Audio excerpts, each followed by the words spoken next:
Aye, and bring back vanity and affectation to last them the rest of the year. In my time, the boys of the town crept slowly among us. Now they're almost quicker than a stagecoach. Hey, your times were fine times indeed.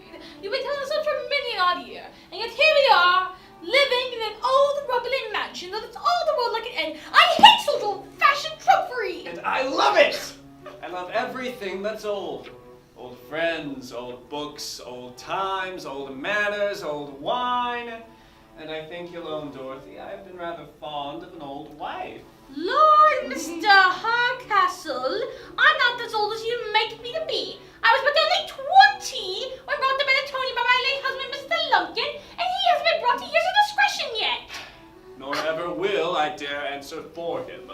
It was but yesterday he fastened my wig to the back of my chair so that when I stood up to make a bow, I popped my bald head in Miss Frizzle's face. Oh, and am I to blame? Anyone can tell in the poor boy's face that he's consumptive. Aye, if growing too fat be one of the symptoms. He coughs sometimes. Yes, when his liquor goes down the wrong way. Well, I'm actually afraid for his lungs. And truly so am I, for sometimes when he shouts it sounds like a trumpet.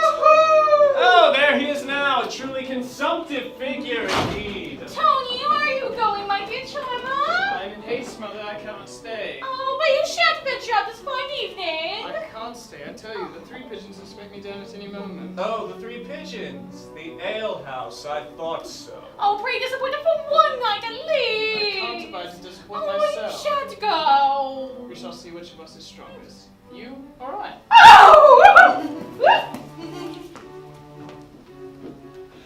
There goes a pair that spoils only each other. Ah, blessings on my pretty innocents. Oh.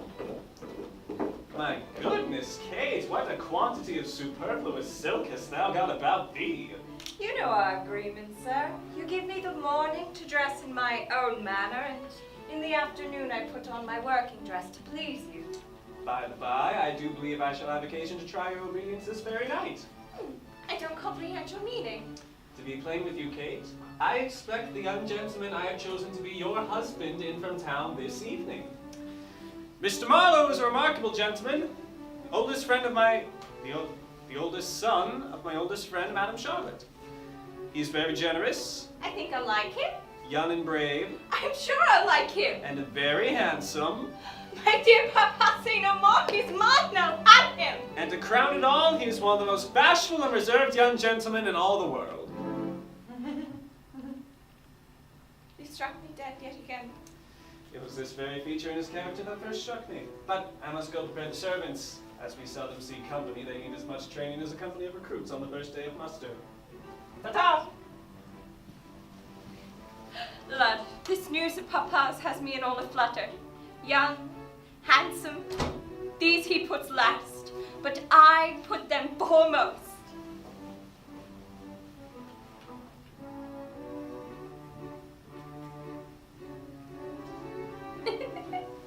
Constance, tell me, how do I look this evening? Am I in face today? Well, now I look again. Bless me, has the last novel been too moving? No, I can scarce get it out. I have been threatened with a lover. And his name? Is Marlowe, the son of Madame Charlotte Marlowe? As I live, the most intimate friend of Mr. Hastings, my admirer. They are never asunder.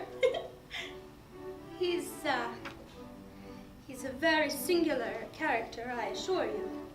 Among women of virtue and reputation, he is the most modest man alive. But his acquaintances give him a very different character among creatures of another stamp. You understand me? An odd character indeed. But how goes your own affair, my dear? Has my mother been courting you for my brother Tony as usual? I let her suppose that I am in love with her son, and she never once dreams that my affections are fixed upon another. My good brother holds out stoutly. I could almost love him for hating you so.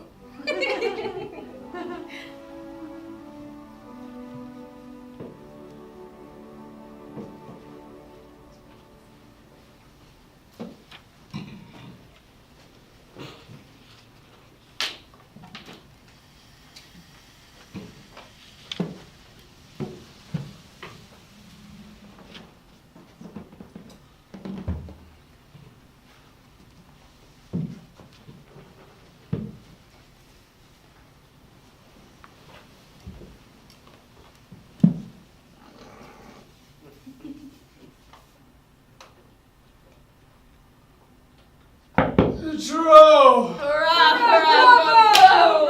The young squire's got spunk in him. I tell you, I've been dreaming of bed bouncer and the miller's grey mare. But come, gentlemen, drink about and be merry, for you pay no reckoning.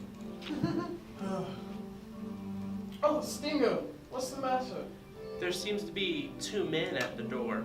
They've lost their way and are speaking a great deal of Mr. Hardcastle. One of them must be the gentleman that's come down to call my sister. I believe that may be. Well, delight them to step this way and I'll set them right in a twinkling.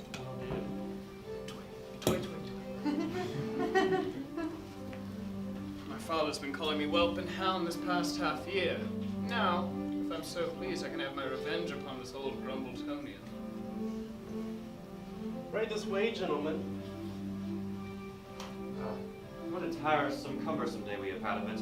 We were told this place was but 40 miles across the country, and we have come above 3-some. And all, Marlowe, if not for that unaccountable reserve of yours that prevented us from asking more frequently along the way. Shame. No offense, gentlemen, but I hear you've been inquiring of a Mr. Hardcastle. Pray, is this Mr. Hardcastle an old whimsical fellow with a daughter and a pretty son? Actually, our information differs in this. The daughter is said to be well-bred and beautiful. The son, an awkward booby. Reared up and spoiled at his mother's apron string. Stingo, would you direct the men to Mr. Hardcastle, the Mr. Hardcastle of Marsh? You understand me? Oh, yes, the Mr. Hardcastle. Oh, I'm sorry, you've come a great deal wrong. You see, at the bottom of the hill, you should have taken a left, then a right, onto Andrew Lane. Then you'd have came to a fork, 4 roads. Aye, but you must make sure to take only one of them. Then you are to come to Farmer Moraine's barn, then you are to take a left, then a right, then a left, then right about again until you come to the old mill. Sounds, man. What's to be done, Marlowe? This inn here promises but a poor reception, though perhaps the innkeeper can accommodate us. I'm sorry, but in this whole place we have 1 bed. And that is taken up by 3 lodgers already. But, if you are to go in a bit further to the Buck's Head Inn, the best inn in the whole country. Excuse me 1 second. Tony, be sure you're not sending them to your father's house as an inn, be you? Oh, Mom, you fool you. Let them find that out. Oh, right this way, gentlemen. Let's get you back on that carriage.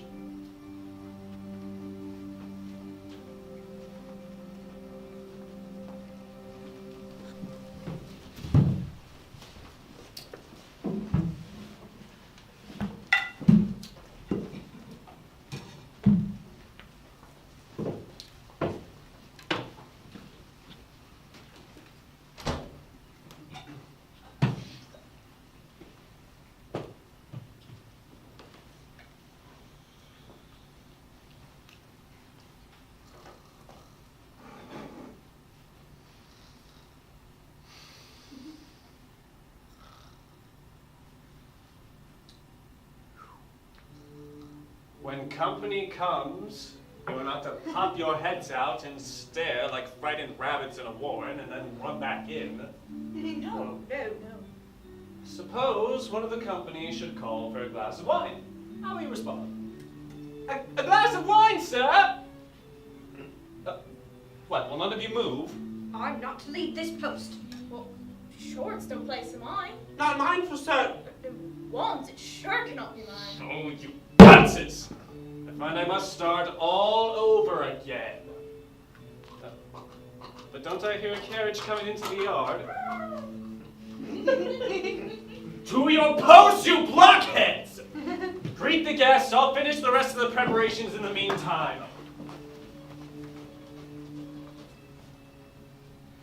Welcome, gentlemen. Welcome, very welcome. Thank you. What a lovely inn. Antique, but credible. You know, I'm surprised a man of your stature has yet to acquire such a reserve as this. But where could I have learned any assurance?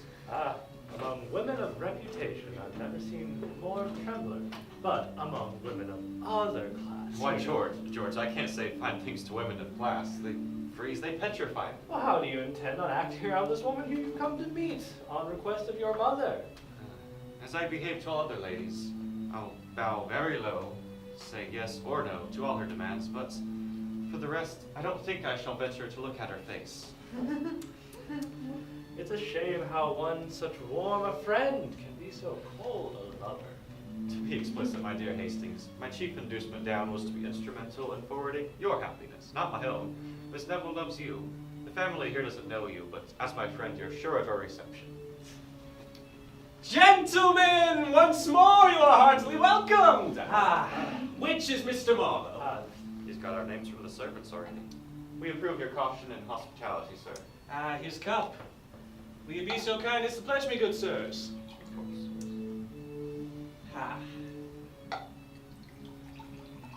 To a better acquaintance. A very impudent fellow this, but he's a character and I'll humor him a little. Sir, my service to you.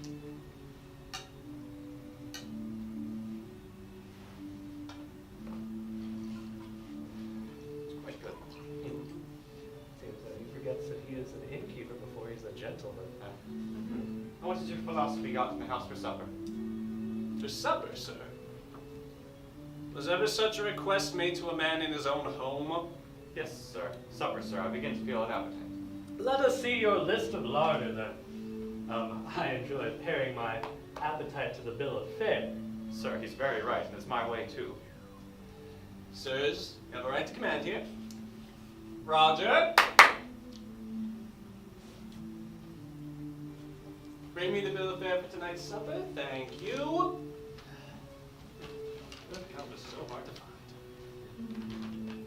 Let's see. For the first course, for the second course, for desserts. Well, let's hear it, then. For the first course at the top, a pig and prune sauce. Out on your pig, I say. And out on your prune sauce, say I. And yet, gentlemen, to a man that is starving, pig with prune sauce is very good eating. At the bottom, a cat's tongue and brains.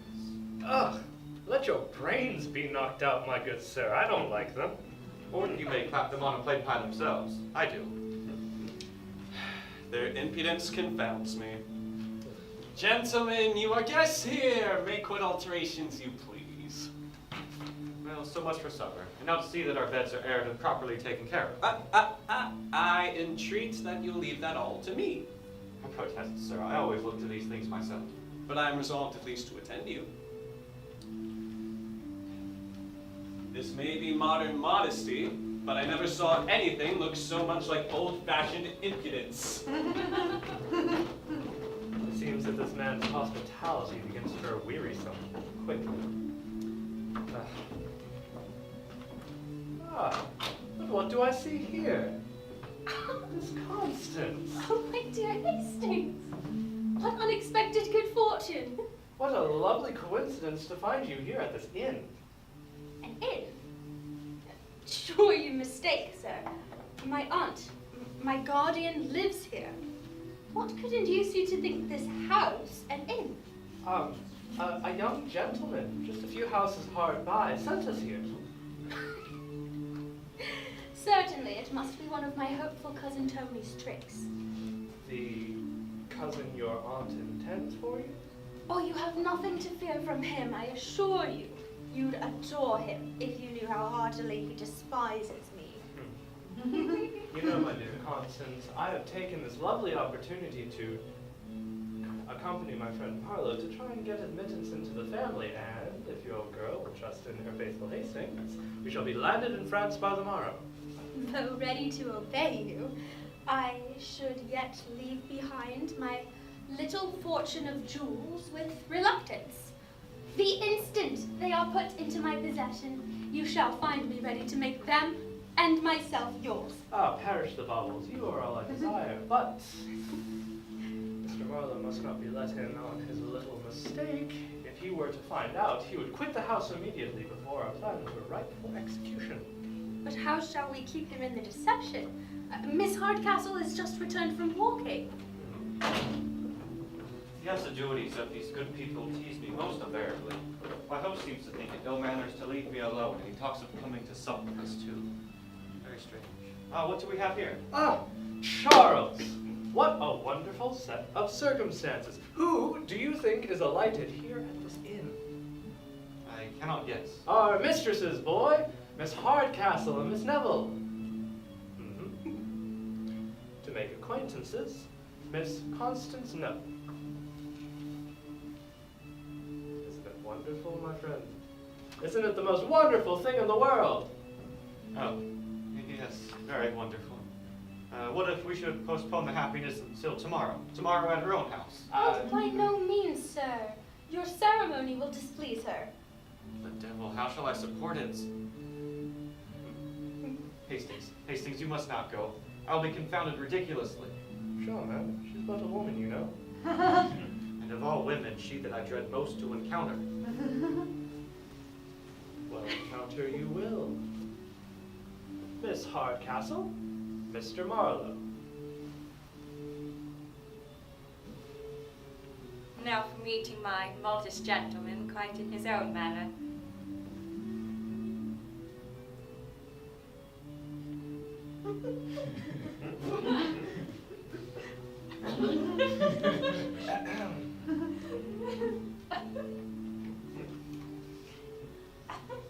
I'm glad of your safe arrival, sir. I heard you've had some troubles along the way. Oh, only a few, madam. Yes, we had some. Never spoken better in your life. Keep it up and I'll ensue the victory. Stand by me then, and when I'm down, throw in a word or two to set me up again. But our presence will but spoil conversation. Do you not notice, my boy, that we have a little tete-a-tete of our own to attend to? You'll be fine.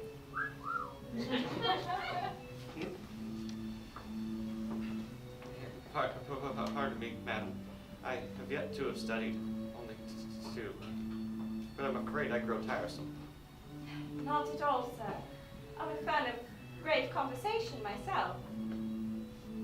I wanted to observe, madam. Who could ever suppose this fellow impudent upon some occasions? You are going to observe, sir? Yes, madam, I was observing. I protest, madam, I forget what I was going to observe. You were observing, sir, something about hypocrisy, sir. Oh, yes. You see, in this age of hypocrisy, there are few who, upon strict inquiry, do not, I understand you perfectly. Egad, and that's more than I do myself. But I'm sure I tire you, madam. Not at all, sir. There's something so agreeable and spirited in your manner. Such life and force. I beg of you, proceed. Yes, madam. You see, morally speaking, madam, but I see Miss Neville beckons us to join her. Madam, may I do myself the honor to attend you? Well then, I'll follow. Well then, the fellow, but for his unaccountable bashfulness, is pretty well too.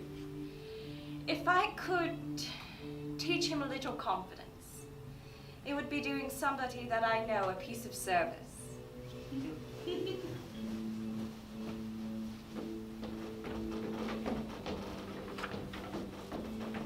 What do you follow me for, Cousin Con? I wonder you're not ashamed to be so very engaging. Well, I should hope, cousin, one may speak to one's own relations.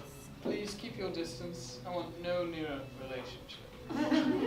Well, I'm well, Mr. Hastings. You're very entertaining. There's nothing so much as I love to talk as London and the fashions. Oh, but I was never there myself. Never there. Madam, you surprise me. Pray, how do you like this head, Mr. Hastings? Very elegant and dégagé. But what signifies my dressing when I have such a piece of antiquity by my side as Mr. Hardcastle? Pray, when do you bring the most fashionable age amongst town? I hear the ladies say that it's 40, but they might bring it up to 50 for the ensuing winter. Seriously? Oh, then I shall be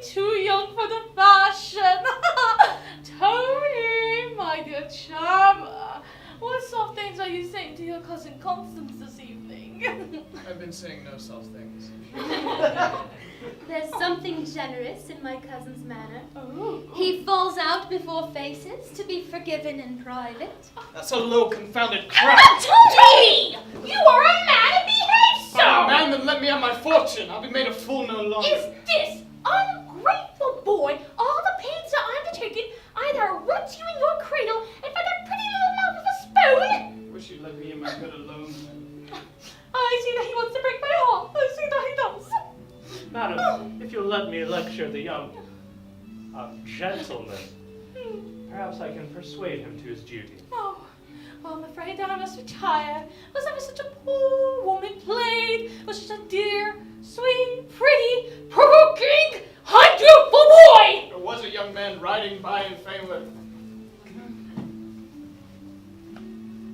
Don't mind her, let her cry. It's the comfort of her heart. I've seen her and sister cry over a book, which they liked all the more better. It made them cry. You are no friend to hers of your mother's. There's not a more bitter, cantankerous toad in all of Christendom. Well, you must allow her a little bit of beauty. Bandbox. She is all made up thing, man. If only you could see Bet Bouncer these parts, then you might talk of beauty. She has eyes as black as sloes, and cheeks as red and as wide as a pulpit cushion. What would you say to the gentleman who could take her away and leave you to your happiness and your dear Betsy? Aye, but where is there such a man as that? I am he, if you will assist me. Assist you? Ecod, and maybe get you a part of a fortune in jewels that you little dream of. We are the boys that fear no noise but of the thundering cannon's roar.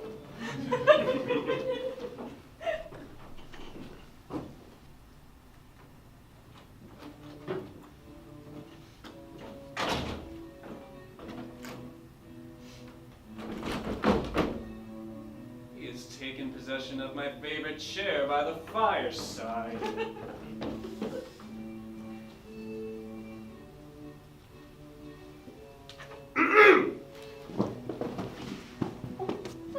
Sorry, sir. But what could Madame Charlotte mean by recommending her son as the most modest young man in town?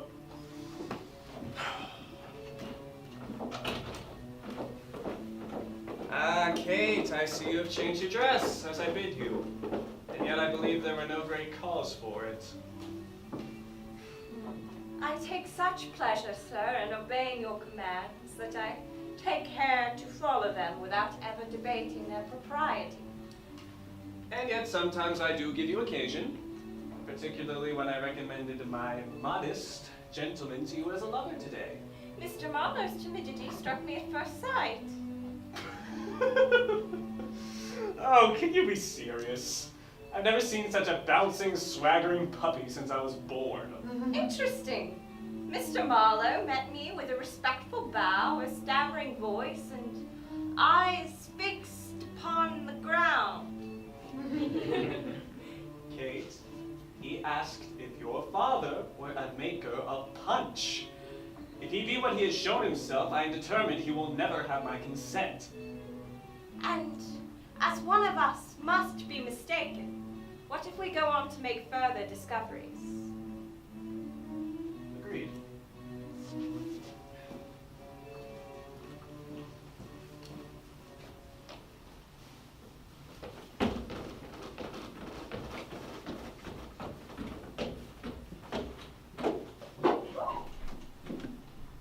Ecod, I've brought them my cousin Con's necklaces, bobs, and all. My good friend, how have you managed with your mother? We are soon to be off. And here your sweetheart's jewels. How did you procure these from your mother? Ask me no questions, I'll tell you no fibs. But my friend, I fear her resentment when she finds she has lost them. Never you mind her resentment, I'll manage that. Here she comes. Maurice, French, Spanish. Indeed, Constance, you amaze me. Such a girl as you need jewels. Why, that would make you look like the court of King Solomon at a puppet show. C'est eux, witness. You'll need to bear I'm witness. saving them for you, so if I say they're lost, you'll bear me witness, will you? I desire them but for a day, madam. Just to be permitted to show them as relics, and then you may lock them back up again. To be plain with you, my dear Constance, if I could find them, you shall have them. Don't worry, if they be lost, I must restore an equivalent. Yes, they are lost and cannot be found. I'd bet my life on it. And in the meanwhile, you can make use of my garnets.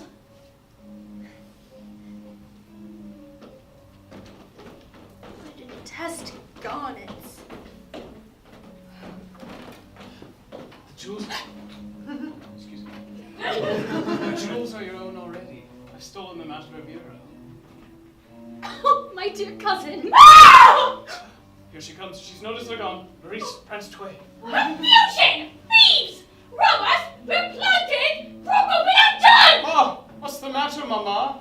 I hope nothing bad has happened to the good of the family. My bureau has been broken open and the jewels taken out! All that's been left is a dusty old book! Who has any use for a dictionary? Yes, you must be in bitter passion and no one will suspect a thing. Do you laugh, you unfeeling brute! As if you enjoy my distress! I can bear witness.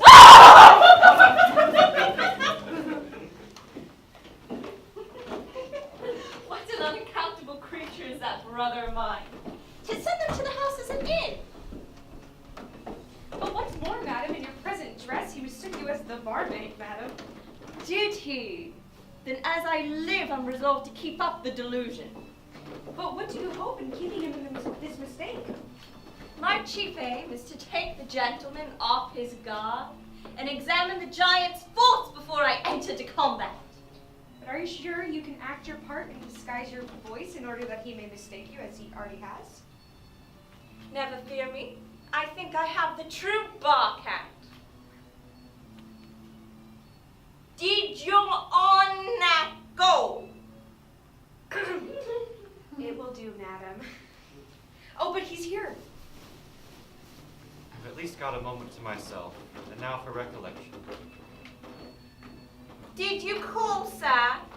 Did your honor go? As for Miss Hardcastle, she's too grave and sentimental for me. Did your honor go? No, child. Besides, from the glimpse I had of her, I think she squints. I know, sir, I heard the bell ring. No, child. Yes, child, I did call. I vow, you are vastly handsome. Oh, no, sir. You make one ashamed. Yes, I did call. Do you have any of your, what do you call it in this house? No. I'm afraid we've been out of that these 10 days. Suppose I should call for a taste, just by way of trial, of the nectar of your lips. Nectar! Nectar! That's a liquor there's no call for in these parts. We sell no French wines here, sir. How old are you? Oh, I mustn't tell my age. They say music and women should never be dated. To guess at this distance, you can't be much above 40. Yes, nearer still, I don't think so much. If we come even closer to some women, they look even younger. But when we come very close indeed. Pray, sir, keep your distance. One would think you wanted to know one's age as they do horses. By mark of mouth. I protest, child. You used to be extremely ill. I am sure you do not treat Miss Hardcastle that was here a bit ago in this obstreperous manner. In all of her, child. A mere awkward squinting thing. No. Do you ever work, child? I sure.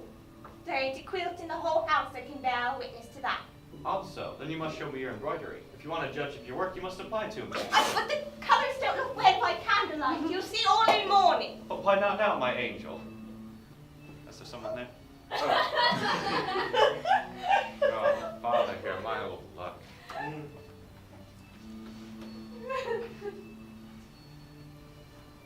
So, Adam, I find that this is your modest gentleman. Pray, Papa, he's still the modest man I first took him for. Didn't I see him seize your hand? Didn't I see him try to haul you about as though you were a milkmaid? If I told you he has only the faults that will fade with time, and the virtues that will grow with age, I hope you'll forgive him. You shall not have the time, for I have thoughts of turning him out within the hour. Then give me that hour then, and I hope to satisfy you.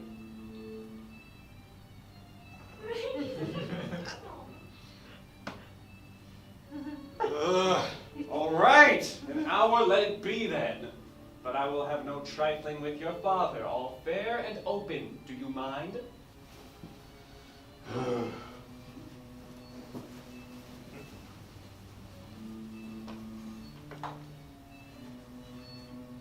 You surprise me. Madam Charlotte Marlowe here tonight. Then all must be completed before she arrives. She knows me and may reveal my devices to the family. The jewels, I hope, are safe? Yes. I gave them to Marlowe. He keeps the keys to our baggage. But I must now be off. I need to finish a few things for elopement. Success attend you. And in the meantime, I shall pretend and just amuse my aunt with a violent passion for my cousin. Gross.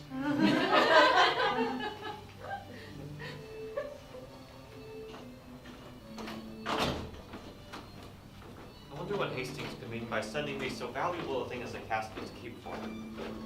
Ah, there you are. Did you deposit the casket with the landlady as I ordered you? Yes, Your Honor. She said she'd keep it safe, did she? She said she'd keep it safe enough. She asked me how I came by it and said she had a good of mind to give me an account of myself. Safe, however. This barmaid, though, she runs through my head most strangely.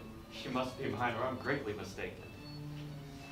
Ah, Charles. In good spirits, too. Joy, George, give me joy. Crown me, shadow me with laurels. Did you see that tempting, brisk, lovely little thing that runs about the house? Well, and what now? She's mine, you rogue, you. Such fire, such motion, such eyes, such lips. But are you very sure of her? Are you so very, very sure of her? Why, man, she talked of showing me her work above stairs. How can you, Charles, go robbing a woman of her honor? I believe she has virtue, you know. And if she has, I should be the last man in the world to attempt to corrupt it. Right. Well, did you take care of that casket that I gave you? Yes, I deposited it with the landlady to keep for you. The landlady. The landlady. You did. You seem a little disconcerted, though. No. Are you sure? No. So you gave it to the landlady, who no doubt very readily undertook the charge. Rather too readily. Then all hope of fortune is lost, and we must go on without it. Well, Charles, I will leave you to your musings about the pretty barmaid, and may she be as helpful to you as you have been for me. Thank you, George. I ask no more.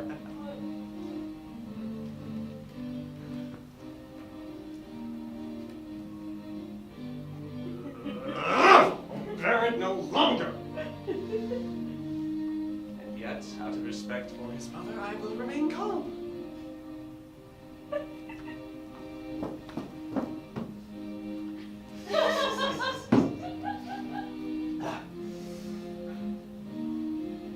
Mr. Marlowe, your servant. Sir, your humble servant. Though I say nothing of your own conduct, I find that of your servant to be insufferable. Her manner of drinking is setting a very bad example for the house. I protest, sir, that's no fault of mine. I ordered her not to spare the cellar. Here, let my servant come up. You see, ignore that. My positive directions were that, as I do not drink myself, ignore that too. She should make up for my deficiencies. I don't know what she's doing, honestly. Ah, there she is. You see, this fellow is as drunk as she can possibly be. Is that all right? I made sure she won't have more than 7 gallons today. I don't know what you'd have more unless you'd have the poor devil soused in a beer barrel.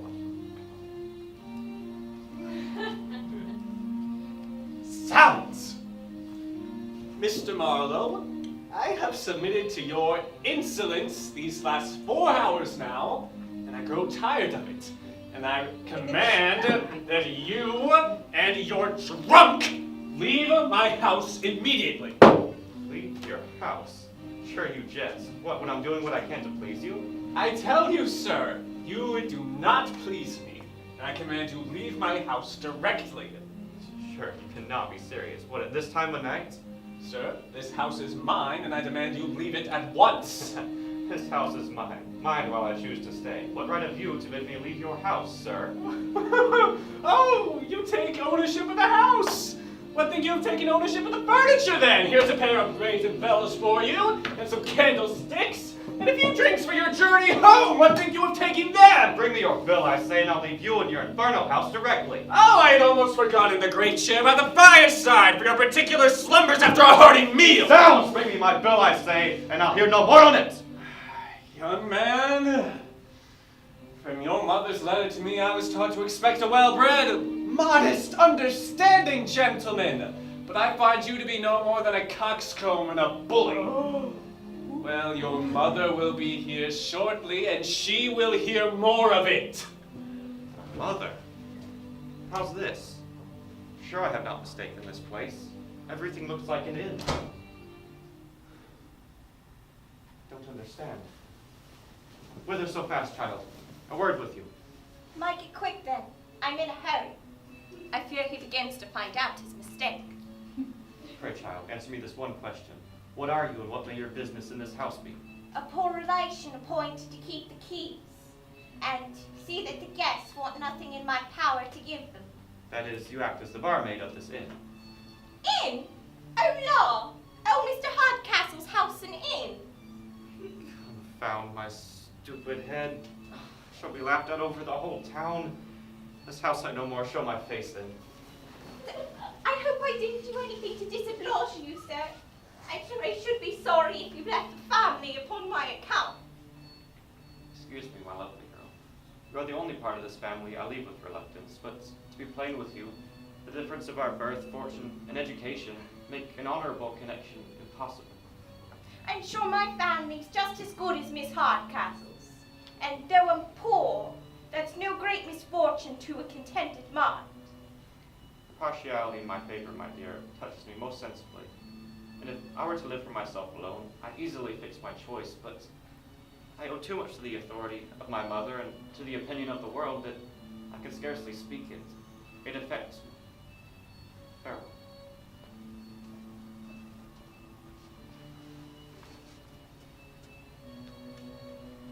I never knew half his merit until now. He shall not go, not if I have the power or aught to detain him. I will still preserve the character with which I stoop to conquer, but may undeceive my papa, who will laugh him out of his resolution.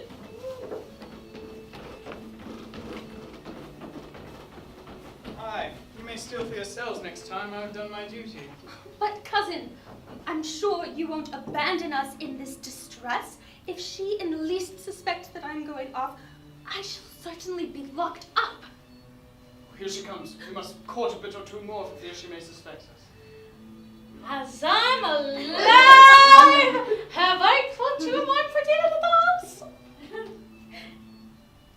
I'd sooner leave my horse in a pound than leave you when you smile upon one so... Oh, my dear boy, he takes after his father, poor Mr. Lumpkin. The jewels shall be yours and contently, Con. You shall be married tomorrow, and we'll put off the rest of his education, like Dr. Drowsy Simmons, to a more fitter opportunity. Where's the squire? Squire, here. I've got a letter for your worship. Who does it come from? Your worship mun ask that of the letter itself.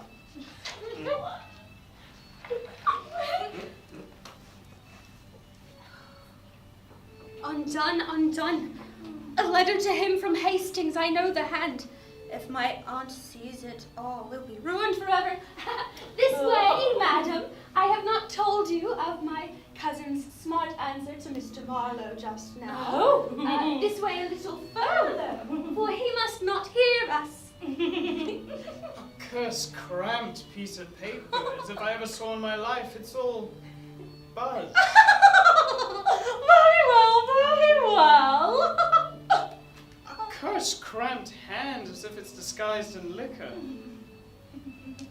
What's that, my dear? Can I give you any assistance? Oh, pray, Aunt, let me read it. Oh, of course, upside down, man. No one reads a cramped hand better than I. Oh, that's the truth. Dear Squire, praying that you're in good health, as I am at this present moment.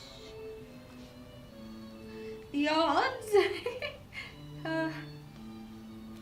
odd battle, long fighting,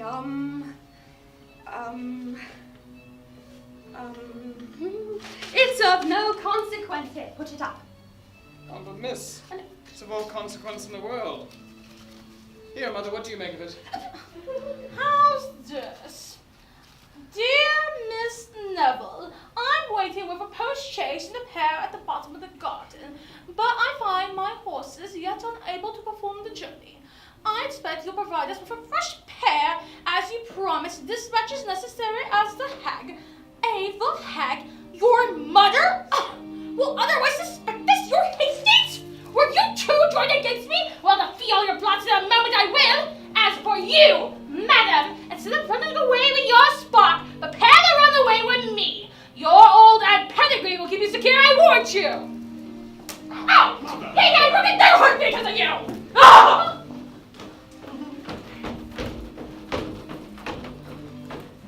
So now I'm completely ruined.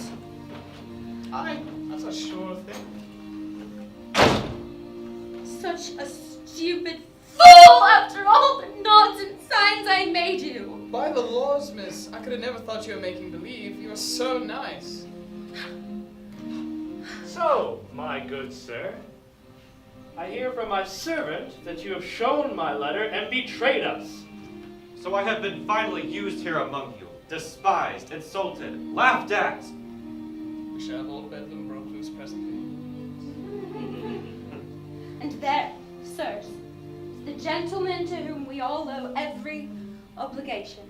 What can I say to him? An idiot whose age and ignorance are a protection. A poor, contemptible booby. Yet content and malice enough. But I'll take you all on one after another. He's way below resentment. But your conduct, Mr. Hastings, requires an explanation. You knew of my mistake, yet you would not undeceive me. Is now the time for explanations, Mr. Marlowe? My mistress desires you get ready immediately, madam. Well, I'll come presently. Was it well done, sir, to assist in rendering me ridiculous? I deserve an explanation. Was it well done, sir, to take what I entrusted to you and hand it off to someone else, sir? Oh, Mr. Marlowe! I'm sure if you knew what a scene of constraint lies before me, I'm sure it would convert your resentment into pity. Forgive me, madam. George, forgive me. You know my hasty temper. Miss Constance! Why not, Miss Neville? Why Miss Neville, I say? I'm coming! Well, constancy. Remember, constancy is the word. My heart to be near such happiness. You see now, young gentlemen, the effects of your folly. Come! I have hit it! Gentlemen, meet me in the garden in 2 hours hence. And if you haven't found Tony Lumpkin a more good-natured fellow, then, along with my best horse, I will throw Bet Bouncer into the bargain.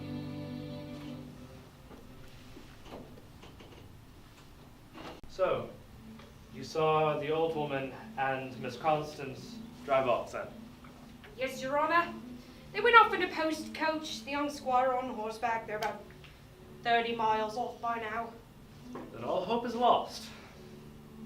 Yes, sir. Old Charlotte Marlowe's mother has arrived, and they'll be coming in shortly. Then I must not be seen. Thank you. And now for my fruitless endeavor in the garden. This should be the time.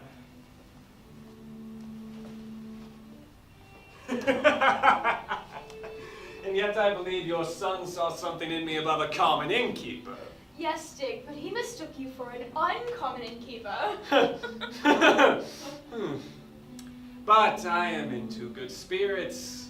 My good friend, this union of our families will make our personal friendships hereditary. My son can want nothing but a good and virtuous girl to share his happiness and increase it. If they like each other as you say they do. If. I saw him grasp her hand in the warmest manner myself, and here he comes now to put you out of all of your ifs. I come, sir, once more, to ask pardon for my strange conduct. I can scarce reflect upon my insolence without confusion. Ah, Tut boy, but a trifle. You take it all too seriously. An hour or two laughing with my daughter will set all to right again. Sir, I shall always be proud of your approbation. Approbation is but a cold word.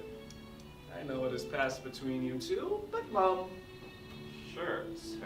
Nothing has passed between us but the most profound respect on my part and the most distant reserve on hers. But this is bad acting, boy. You can be open with us. Your mother and I will like you the better for it. By all that's just and true, I never gave Miss Hardcastle the slightest mark of my affection. This fellow's formal, modest impudence is beyond bearing. And you never grasped her hand or made any protestations? Miss Heaven is my witness. I hope you'll exact no further proof of my duty, nor prevent me from leaving a house in which I suffer so many mortifications. I am astonished at the deliberate intrepidity of his assurance. I would dare pledge my life in honor upon his truth. Oh, and here comes my daughter, and I would stake my happiness on her veracity. Kate, come hither, child. Answer us sincerely and without reserve. Has Mr. Marlowe made any professions of love and affection toward you? I think he has. You see? But did he profess any attachment? A lasting one. And how did he behave, madam? As most professed admirers do, he talked much of his want of merit, of the greatness of mind, mentioned his heart, and ended with pretended rapture. Now I'm perfectly convinced indeed this forward ranting, panting manner by no means describes him. If you and my papa in about half an hour will place yourselves behind this screen, you shall hear him declare his passions in person. Agreed. And if I find him to be what you describe, all my happiness in him will have an end. And if you find that he is not what I describe, then my happiness may never have a beginning.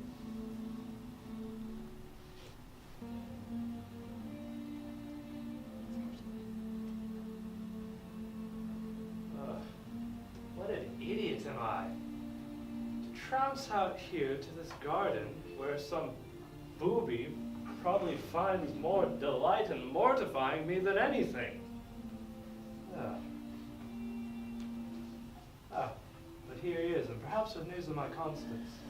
Hail, fair squire. This driving by the by is cursedly tiresome. 25 miles in 2.5 hours is no such bad driving. But where have you left the ladies? I die with impatience. Left them. Where shall I leave them but where I found them? This is a riddle. Riddle me this then. What's that goes around the house and around the house but never touches the house? A loaf of bread. No. A hamster? I don't even know what that is. No.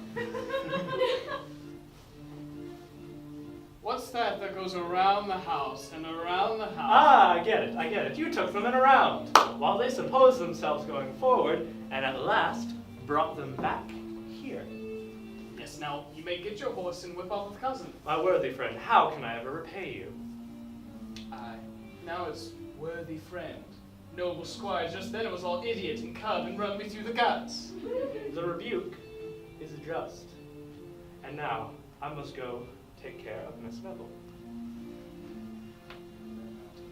Tony!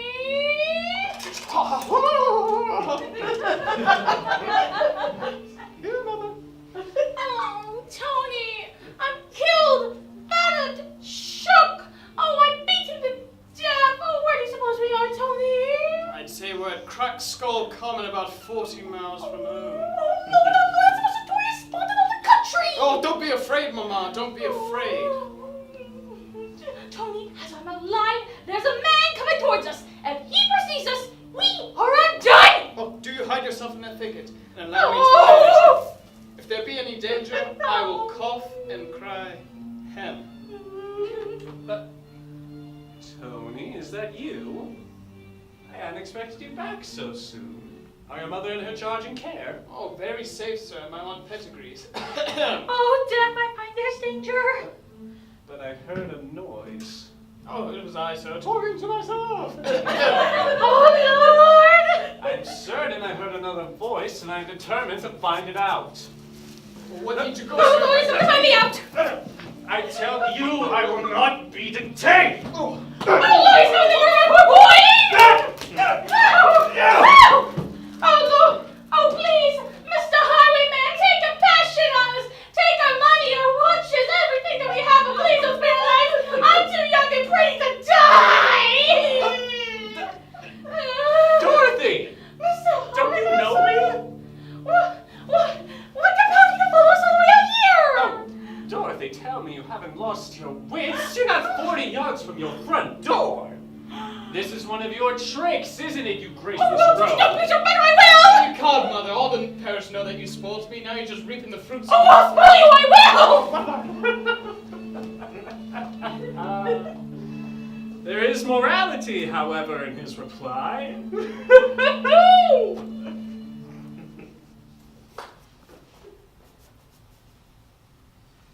My dear Constance, why do you deliberate thusly? Pluck up a little resolution, and we shall be out of the reach of her malignity. No, Mr. Hastings, I am resolved to apply to Mr. Hardcastle's compassion and justice for redress. But though he has the will, he has not the power to relieve you. But he has influence, and upon that I am resolved to rely. Well, if you are resolved, then I will reluctantly obey you.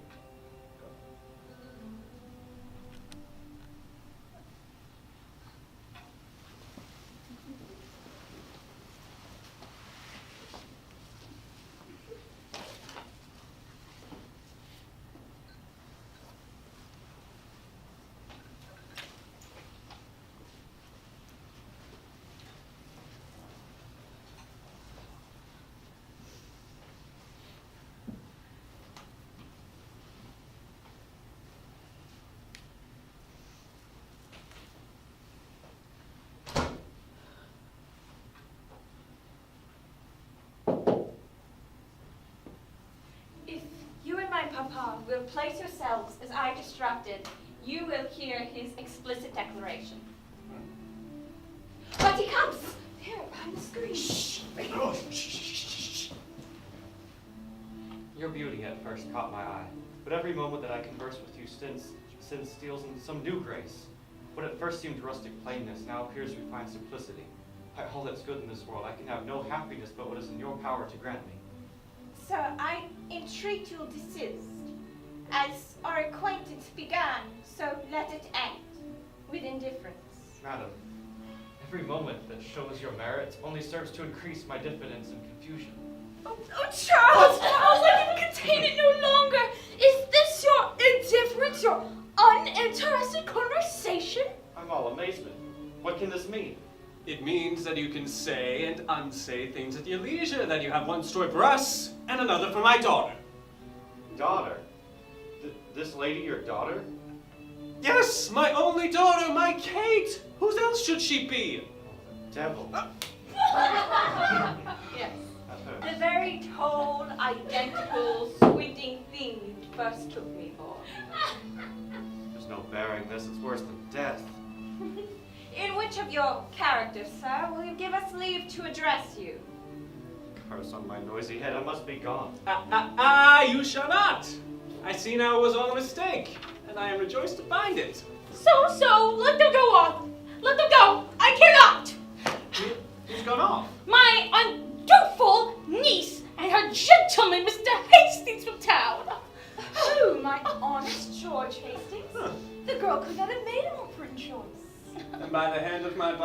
out the connection. Well, then in the meanwhile, her jewels will console us for her loss. But if Tony, when of age, refuses to marry her, the jewels revert to her disposal. But he's not of age, and she has to vote proper to wait for his refusal. Of course, I forgot. Yes. What? Return so soon? Against nothing like it! We are come back to appeal from your sense of justice to your humanity.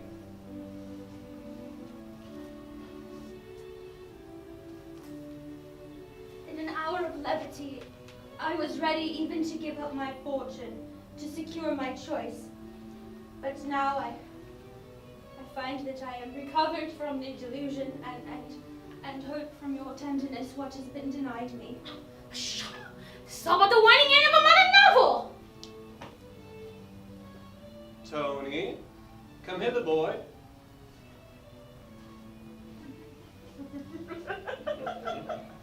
At first I agreed with your mother's desire to keep it a secret, but since she puts it to a wrong end, I must now tell you, you have been of age these 3 months.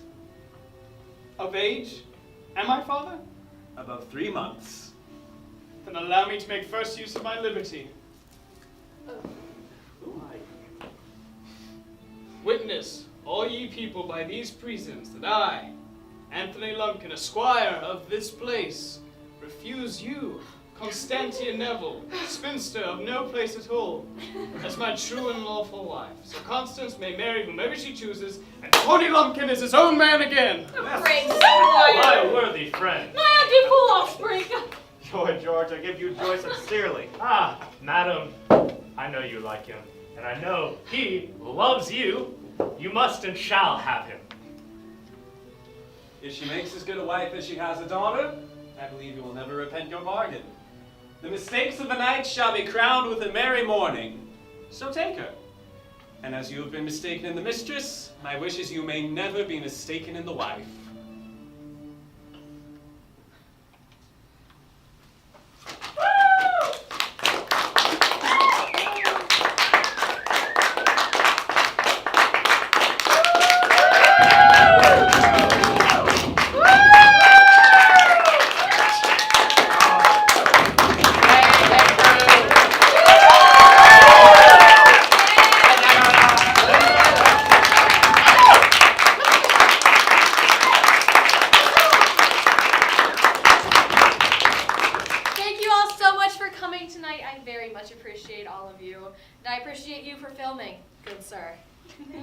Wait a second. Where's Diana? Who is she? Who is she? Who is she? Who is she? How is she? I've got No to one let ever her. asks how is she. I've got to let her for your worship.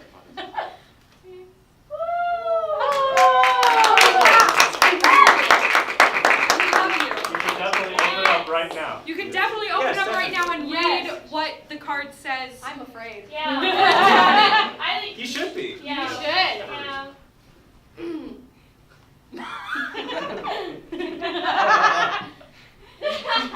Are you still filming? She's dead. Show the camera the card. Wow. Mazel tov on your bat mitzvah. Don't read the inside, it's better. It gets better. Not all the things, but just the right. Congratulations to you and your family who share this special moment. May the inspiration of this day stay with you always and bring joy in your heritage. Thank you,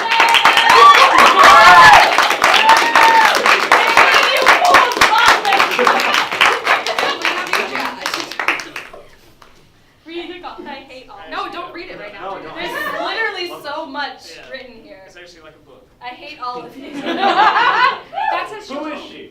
Thank you. Good, because I Oh, love actually, all of I forgot the towel. Thank you and good night.